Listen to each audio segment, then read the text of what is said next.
Depuis des temps reculés, ils commandaient des figurines, mais nul ne les avait jamais revues. On les croyait perdues à jamais, mais finalement, elles ont été retrouvées.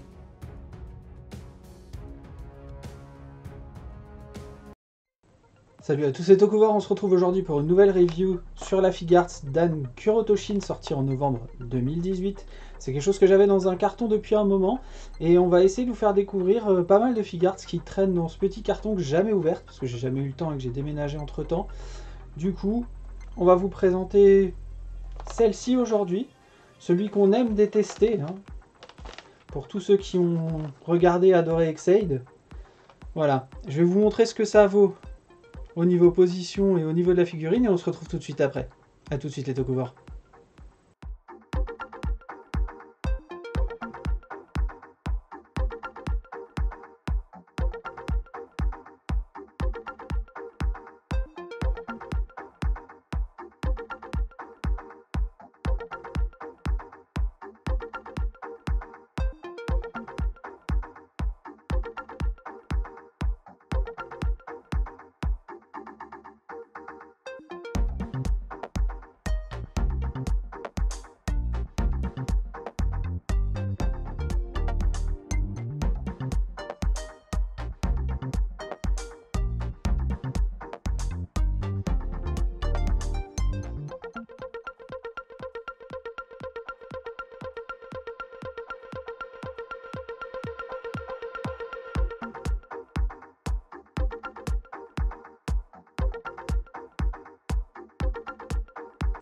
Voilà, du coup on se retrouve avec la figurine, on va l'ouvrir comme d'habitude.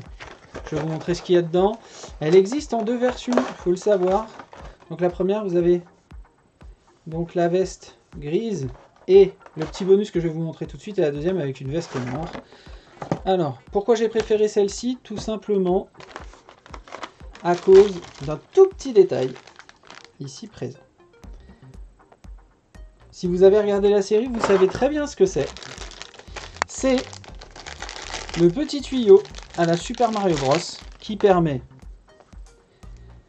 à Kuroto de revenir à la vie. Alors vous voyez, c'est très simple, hein. Clic, clac, hop, et voilà. Donc pour tous ceux qui ont joué à Super Mario Bros, hein, on sait très bien à quoi ça correspond. C'est les fameux tuyaux.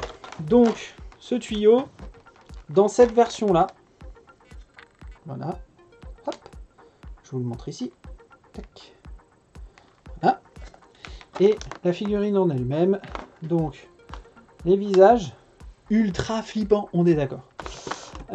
Donc les mains, là on a les gâchettes, plusieurs paires de mains différentes, et ça, vous allez comprendre, pour moi, c'est le petit point noir du truc. Je vais vous montrer exactement pourquoi.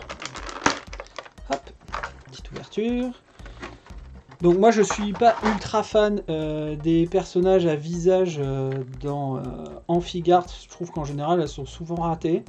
Celle-ci, bon, elle est pas mal. Moi j'avoue que c'est surtout pour le kiff, hein. Hop, voilà. Voilà. Tac. Ne serait-ce que de pouvoir refaire cette chose-là, le faire sortir du tuyau.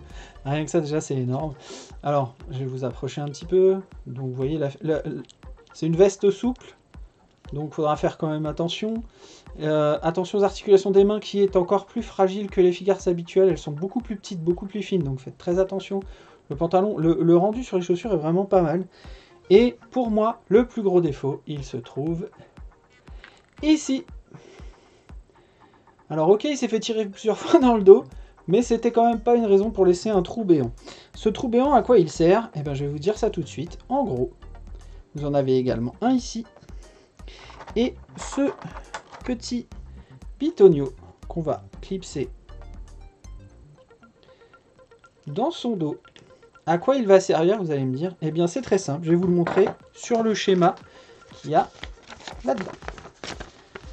Ça sert à pouvoir le faire tenir avec tous les systèmes de pinces qui sont utilisés dans les Figuarts. Donc vous allez mettre ça, une partie ici, et l'autre qui va venir se fixer sur l'embout. Alors, je trouve pas ça esthétique du tout, par contre. Je pense qu'ils auraient très bien pu, une fois qu'on l'a retiré, se dire, tiens, c'est très très moche, un trou dans le dos. On met un petit cache, un petit quelque chose. Ou... Là, je vous avoue que honnêtement, c'est pas la folie. Maintenant, je vais vous montrer le visage le plus flippant. Cette figurine que vous avez déjà vue, mais je vous la remontre là. Voilà. Le système pour changer les visages, il est assez simple. C'est un visage en 2 parties. Hop. Vous déclipsez. Et vous reclipsez. Voilà. 30 secondes, c'est changé. Hop. Voilà. Donc, qu'est-ce qu'on peut dire de plus? Qu'elle existe en 2 parties. Enfin, pas en 2 parties, mais plutôt en 2 versions. Moi, j'ai choisi celle-ci par rapport au petit tuyau parce que ça me faisait vraiment kiffer et que ça rappelait vraiment le thème jeu vidéo qu'il y a dans toute la série. Voilà. Alors, à combien vous pouvez la trouver? Et là, c'est pareil, il faudra faire comme d'habitude, visiter toujours les mêmes sites, toujours vérifier les prix. Un prix de sortie qui était à l'époque d'une 50aine d'euros à peu près. Je pense que vous pouvez la trouver autour de 60-70 aujourd'hui, gros max. Faites très attention, hein, dépensez pas des fortunes parce que elle n'est pas extraordinaire, c'est vraiment pour le kiff. Voilà, ce kiff-là. En tout cas, moi, j'avoue que je me suis bien amusé à faire toutes les poses que vous avez vues en début de la vidéo. Ça m'a bien fait marrer et de pouvoir jouer avec le tuyau. Et voilà, c'est un délire que les gens qui jouent à Super Mario depuis peut-être plus longtemps peuvent comprendre. D'autres peut-être un peu moins, mais ça reste un des codes jeux vidéo que tout le monde, même encore aujourd'hui, c'est un code qui reste et que tout le monde peut comprendre. Voilà, c'est tout pour moi pour aujourd'hui. Comme d'habitude, vous pouvez retrouver dans la description les liens vers tous les réseaux sociaux. Sur ce, je vous dis à la prochaine pour une nouvelle figurine du carton. Salut les Tokuvars.